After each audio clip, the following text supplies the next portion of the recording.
You know, this video isn't as negative as you may seem to think it is based off the title. I know you're thinking, oh, well, since he said the album was boring, that means that he didn't like it.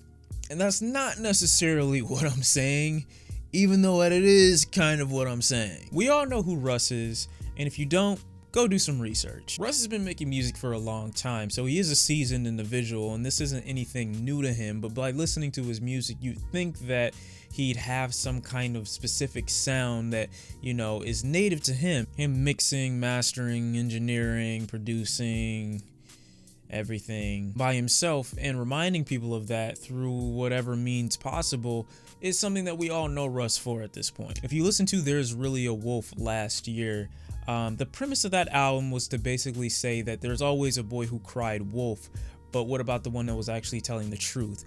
Basically saying that this kid who was saying that he was gonna blow up, he was gonna be something later on in life, nobody believed him, but what happens when he's actually telling the truth? And that's kind of what There's Really a Wolf was. With this album, I am happy to say that although it is still boring, it's nowhere near as self-involved, even though it is, as There's Really a Wolf. It doesn't feel this constant need to reassure the listener that it's done everything by itself, or it's somehow more organic because everything came from the person making the music, the rapper himself. Personally, I can get just as much enjoyment out of a rapper who has tons of artists helping him create music versus a guy who makes everything himself. After listening to Zoo a few times, I can feel the album has this theme of Russ just coming into the industry and being tired of a lot of the things that he's seeing. But also, I think it also is an insult to the actual industry itself by saying it's kind of like a zoo, it's kind of like a circus in here, all this bullshit going on around. I think that's why he's labeled it this way. I mean, judging by a lot of the content on this album, I can say that's a pretty safe assumption. I don't want to really get into a Russ conversation, but since that is a general focus or outline for a good portion of this album, I guess I will have to say something about Russ before I really get into some of the tracks here. Something that Russ mentions a lot on this album is how he's perceived by the public, how they view him, being trashed by publicists, journalists, other rappers in the industry.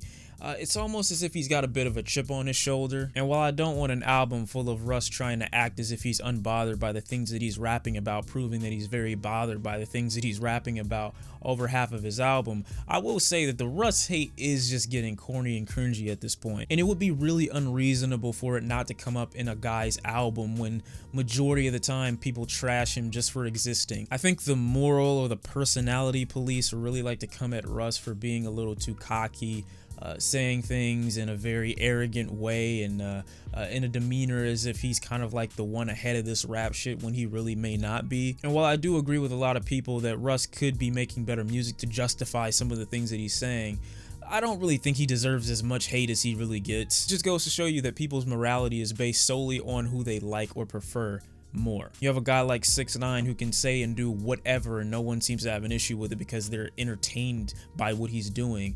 Meanwhile, Russ, on the other hand, doesn't have to do shit and people are handing him L's for no reason. I would say the things that 6ix9ine has been accused of versus the personality that Russ emulates are far different and should not be compared on the same scale. Yes, Russ may annoy you, but can you be a little bit more consistent morally? And I don't really think I'd have a problem with Russ addressing it on this album if he kept it contained to just a few tracks, but it shows up scattered throughout the project and it throws me off on tracks where I'm supposed to take him more seriously in a subject that he's talking about. While Russ does certainly make a conscious effort to come at the rap game and not be as generic as everyone else in it, musically he falls short by trying to put so much emphasis on the idea that he's not like the others. Russ, you're right, you're not like the others, but musically you could take some notes. Again, boring does not mean trash. It also does not mean bad. It just means blah. I think people are looking for someone that they can relate to and someone that can explain themselves in a non-asshole way. They want something personable. They want something that you're passionate about. They want something that affects you. And I think Russ does an amazing job with this on the track Parkstone Drive. I mean,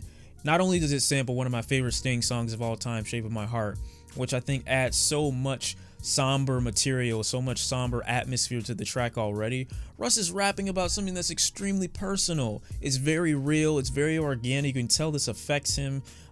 Talking about how taking care of his family and taking on that leadership role in his family financially has led to him being at odds a bit with his father, led to resentment, ultimately leading to his mother leaving his father and him funding his mother's departure, saying to this day his dad still doesn't have his mother's address. Another track I do enjoy for its subject matter is Begging You, because Russ is asking someone to take the stress and the pain of having all this responsibility of him away. Musically, I think this track is one of the most boring things I've ever heard in my life because it doesn't really take any risks. Russ' vocals are very flat and boring, much like majority of the rest of this project, but at least for the content, I can get something strong out of Russ. These two tracks let me know that Russ is an individual capable of all of our emotions, everything that people say that he's not. He's capable of being very introspective and looking at himself from a bird's eye point of view. I just think these moments are way too few and far between for me to call this album anything more than what it is. On one of the tracks, Russ even goes as far as to shout himself out for this amazing beat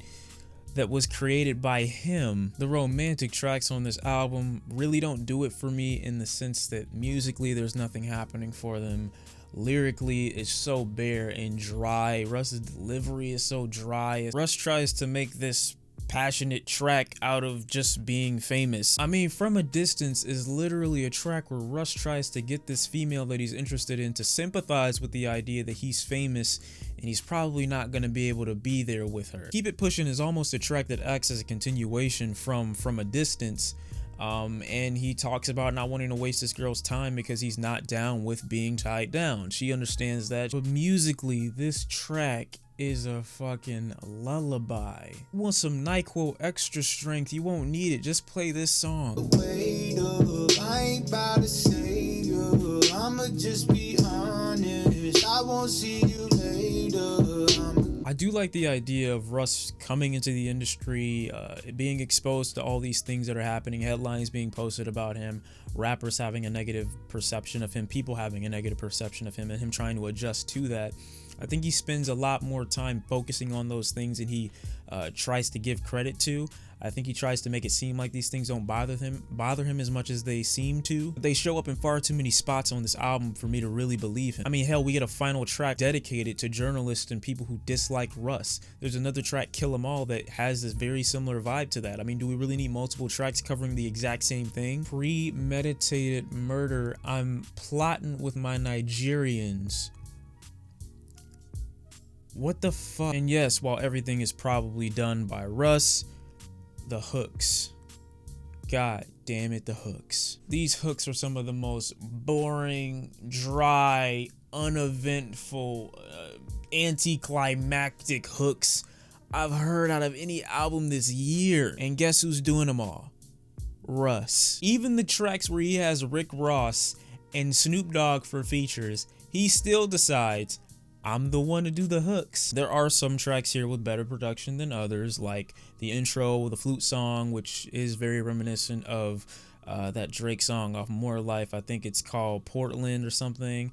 And there are better tracks like Outlaw that have better production than others. But for the most part, the production even on those tracks isn't anything great. And look, this really isn't a problem. It's just, I think it's far too early in Russ's career for him to have this lack of substance. I mean, generally we have an idea from an artist that comes out, makes their first album or their first hit with an aesthetic or an idea that we can all attach ourselves to, not necessarily that we may all enjoy, but something that generally makes this artist an intriguing character.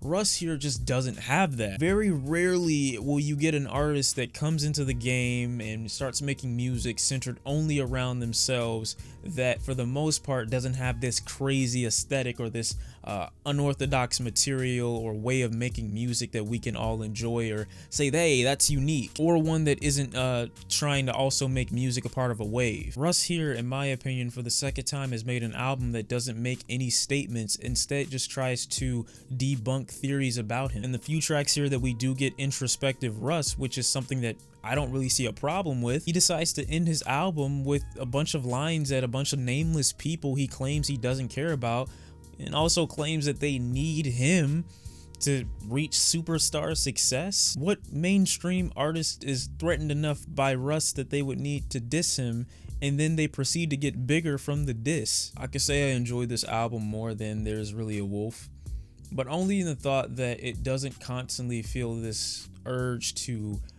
confirm itself by saying that it did it all on its own. Instead, on this album, we got a Russ who, yes, is a little bit more seasoned, yes, is just coming into the industry, talking about some of his experiences with other rappers for the most part, and a few tracks where he talks about himself. But I think he spends just too much time trying to debunk theories about him and claiming that he doesn't care about them, that he ends up giving so much attention to why people feel this way about him in the first place. It's because Russ may in fact take himself a little too seriously. I just think Russ is far too early in his career to have so little content and such boring music. It's like the dude's falling off before he's even gotten up. I think if he sticks to taking himself a little bit less serious and making tracks that he can actually form some kind of topic or discussion around, much like he was talking about on Parkstone Drive, I think he could have a solid record. But responding to other people and trying to prove that you're better than the lowest common denominator and trying to make yourself seem as though you should become or get accolades for that, you don't. Russ telling me the industry is fake and it's filled with a bunch of fake people doesn't tell me anything, Russ. This whole album is damn near one whole long ass subtweet, a bunch of surface level commentary about something we already know. I'm gonna finish. I'm gonna just be done here. Russ, Zoo, thank you all for watching. If you really enjoyed this album, please keep listening to it. I hope it doesn't bore other people the way it bored me. And yeah, call me an old head, a hater, dislike all that bullshit, you know. I don't care. I'm here to give my opinion, whether you agree with it or not. That's just the way it is. Thank you all for watching. I'll see you next time, and I'm out. Peace. I want to go listen to the actual Shape of My Heart now.